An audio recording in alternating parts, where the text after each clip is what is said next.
Kani kadika Pati CTV.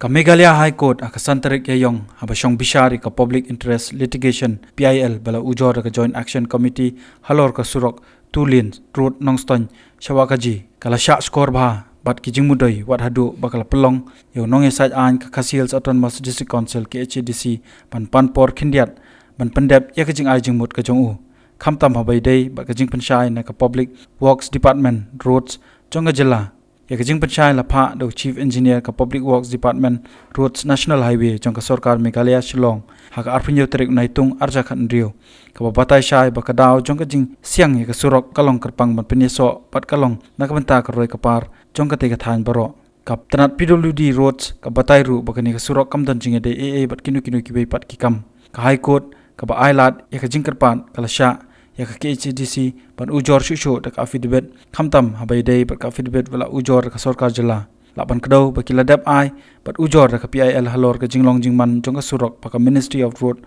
Transport and Highways sapok ka Special Accelerated Road Development Program for North East kalamang na ka banta bantai pen bha ya ka tulien ka ba ya hasilenter ka nongston wa ka ji dom yasian shadu shamo thaba yakani ka PIL la IT bat submit ru halor ka jinglong jingman jongani ka project ka badun kam ka bayarap ban kintiyo ya ka roi ka par ka jela ka bla sa akut berkata ikinong song snong ka than nong ston mo thoba na ka benta ki daw ki bom da shai bha katkum ka PIL na ka benta kani ka project pakumba khandai phuwei pon 6% ki jaka la depshim da ka Sarkar bare ka kamru la dep benshat banchna yakani ka jingtai umshim lala mansdang na ka daw jong ka jing persha ke HDC